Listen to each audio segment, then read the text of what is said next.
I am obsessed with acquiring cool knowledge.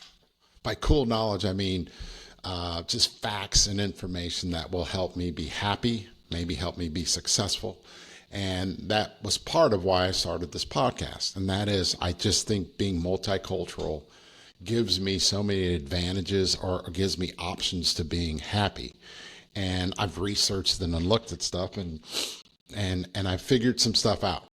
Being successful, however we define success, being happy really comes down to, in many ways, is making the right decision, coming up with the right answer. I love the reels and stuff from YouTube and Facebook and everything where they give you like keys to success, and they're really helpful. One of those keys is it's making the right decision. In order to make the right decision, you have to have options. Options. The more options you have, the better chance you have of making the right decision. I believe, and I frankly know, that the reason multicultural people, multicultural club members, whether or not you're multicultural by birth, whether or not you've married into a multicultural relationship, whether you're a Caucasian grandfather whose son married a Latina, you are multicultural because of your multicultural experiences. It's these multicultural experiences that make us multicultural. Those multicultural experiences also directly relate to our happiness, because here's why. If you are a non-club member, love you guys, but if you're a non-club member, you are less likely to consider more options.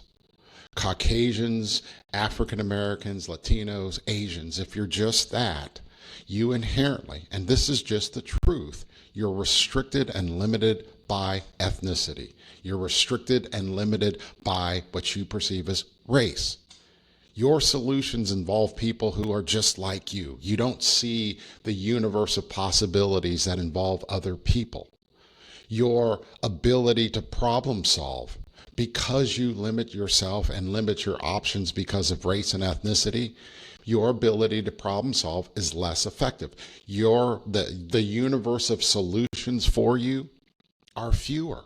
You're not thinking about this option or that option or this option, because those involve people who are not, whose experiences you are not familiar with.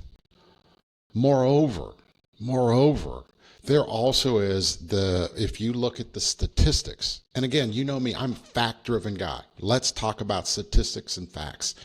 If you look at the statistics, you have to ask yourself, why are multicultural club members more successful? Why are multicultural club members, for example, in sports, why are the greatest athletes, excluding hockey, there are some actually pretty cool, pretty great multicultural club members, Grant Fuhr for one. But if you are multicultural and you're an athlete, why is it that multicultural athletes are the greatest performers? Why are multicultural club members the greatest in history?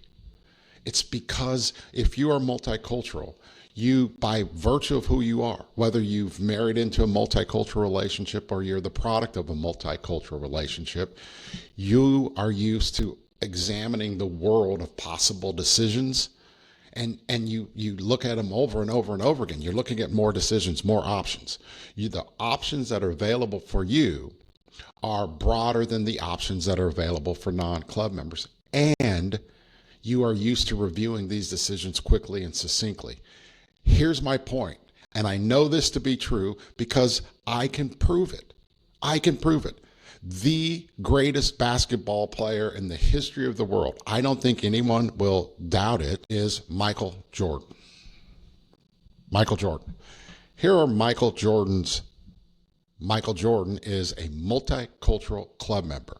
Here's Michael Jordan's wife, and here are Michael Jordan's two multicultural children. Michael Jordan, the greatest player in history, is a multicultural club member.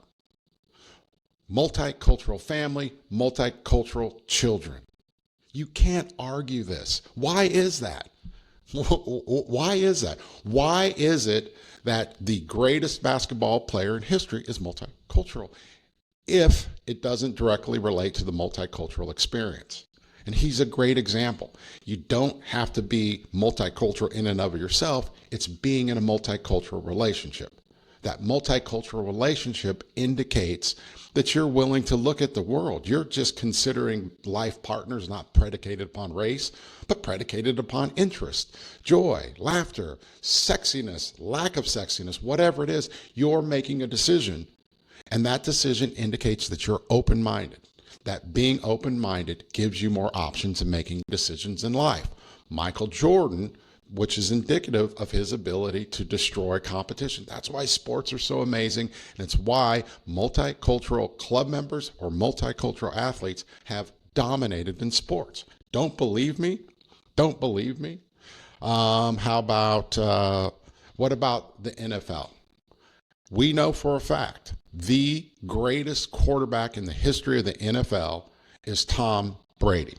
We know this to be true because, well, let me put it this way.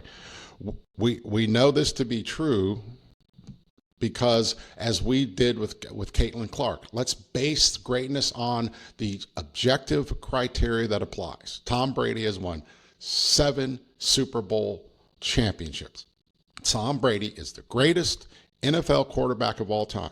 Tom Brady is a multicultural club member. His wife is Brazilian. He is Caucasian. He has 2 multicultural children. You can't argue these facts. You can't argue these facts. You can't. Tom Brady is a multicultural club member. His children are multicultural club members. Tom Brady is the greatest quarterback in the history of the NFL, period. And as we've covered multiple times, Patrick Mahomes is the greatest quarterback playing in the NFL today and for the last 5 years, and will probably or potentially become greater than Tom Brady. But Tom Brady, and this is what people don't understand, he's a multicultural club member. Go to Brazil. It's that having an open mind about options and choices that indicate your ability to make decisions under pressure or not under pressure, but to make decisions because you have more tools available to you and you've spent your life, whether in a multicultural relationship or not, but in your mind, you were predisposed to being open-minded, giving yourself more options. It's not failing once. It's what do you do after you fail? Tom Brady, the greatest quarterback of all time, is a multicultural club member. It goes on and on and on. It goes on and on. One of my favorite ones is because I just love him. The greatest European basketball player of all time, Dirk Nowitzki. Here's Dirk, and here's his family, his multicultural family. Dirk Nowitzki and his multicultural family. That, my friends, is a multicultural club member with multicultural kids. His family is multicultural. The greatest NBA player of all time is a multicultural club member, Michael Jordan. The greatest NFL quarterback of all time is a multicultural club member, Tom Brady. The greatest European basketball player of all time is a multicultural club member. It goes on and on and on. And by the way, that's skipping my favorite, Kobe Bryant. Kobe Bryant. I'm telling you, people, this multicultural club member premise, it's the way forward. It's why it's a real thing. And it's a real thing because we view life based upon the facts. We don't exclude people because of their ethnicity. We don't exclude people because of of where they're from. We give ourselves more options. Having more options means it's easier to make a better decision. It's a big deal. It's a big deal. Imagine what happens when we as multicultural club members collectively work together to improve our lives, to improve who we are. We also will improve this country. The answers to this country's problems begin and end with multicultural club members. Like and subscribe This has been great. I appreciate you guys. Have a great day. And thank you, thank you, thank you, thank you, thank you. Times 10.